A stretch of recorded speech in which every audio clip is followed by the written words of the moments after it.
you ever set goals for your business? You know, like people tell you you should, and then you've wondered, how is this stuff actually going to happen?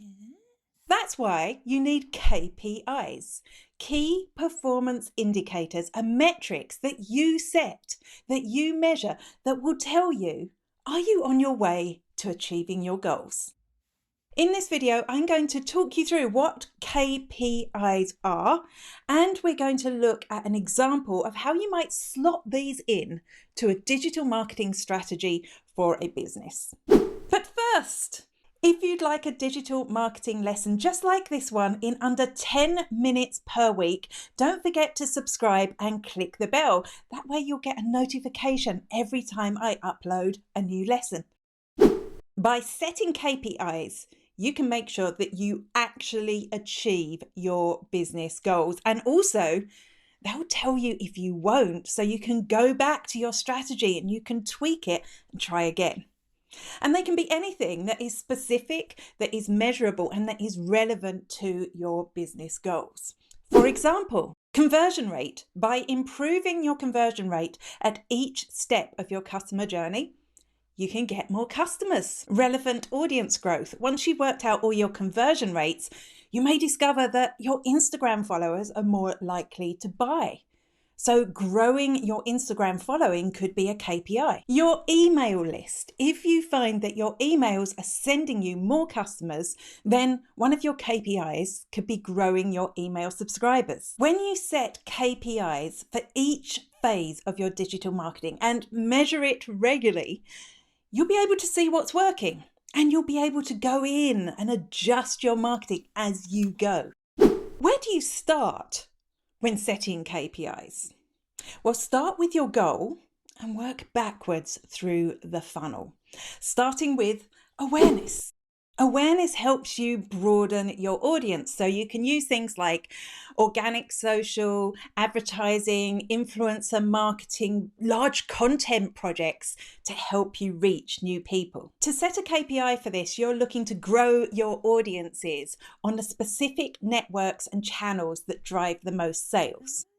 Start by defining the channels that are driving the most sales. Then, devise a plan that's going to help you increase your audience on those channels and measure the relevant audience growth over time. That's your KPI. Consideration.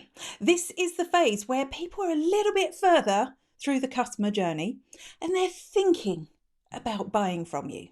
To move more people onto the next phase, you need to reassure them that they're making the right decision. So content like testimonials and case studies, user-generated content, blog posts and videos that answer every question that your customers may have is what works here. The more of this type of content your customers consume, the more likely they are to buy. So what KPIs should we set for this? You can look at the number of pages viewed by each visitor to your website. You can look at views on key content, that content that is designed to convert. You can look at the time that people are spending on your website.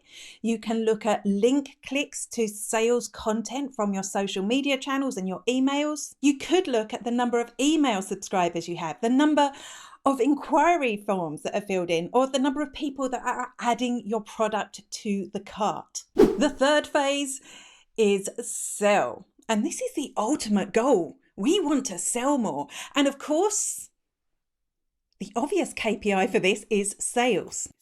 But there are other metrics we can measure to see how successful our sales process is. And this is where conversion rate comes into its own. What is conversion rate? You can watch this video once you've finished watching this one and it will explain it all. For your KPIs, you want to look at the conversion rate for each phase of the buying process. So from a website visitor to a landing page view, from a landing page view to somebody filling in an inquiry form, from an inquiry form to you setting up a sales call, from a sales call to actually making the sales. When you work out the conversion rate for all those bits and pieces, you can start setting KPIs either for one phase or for the whole process. All these numbers can be a little bit overwhelming, can't they? Well, let's have a look at how this may translate into a service-based business. For the awareness phase, start by defining the type of people who will buy from you. And once you have that profile in place, go to your social media accounts, go to your Google Analytics, and see how many people who follow you or visit your website actually fit into that profile. Your KPI then would be the growth of those relevant audiences. For the consideration phase, create some content that answers your common customer questions and deals with the problems that you solve for them. Gather together some testimonials and case studies. Then use your organic social, paid advertising to drive traffic to that content. And your KPI, how many people actually visit that content and how many pages are the people that are coming from those channels looking at in one session. You can also design an email marketing campaign that is going to deliver relevant information to the people who might buy from you. Devise a targeted lead magnet that will drive qualified email subscribers, and then use your social media, your paid advertising to attract those people to your email list. Your KPI here would be the number of email subscribers that you get from that lead magnet. For the sell phase, map out your sales process and measure the conversion rate of the whole thing and of each individual stage. Your KPIs then would be the overall conversion rate, or maybe you just want to measure the conversion rate of one specific piece that you're trying to improve. The most important thing about KPIs is that you measure them regularly. So set up a spreadsheet, set up a time and a date each week that you're going to go and hunt out those metrics. Defining KPIs and measuring them regularly will help you set goals for your digital marketing. Goals that will have a real impact on your business. So tell me, what KPIs are you going to set for your business? Let me know in the comments.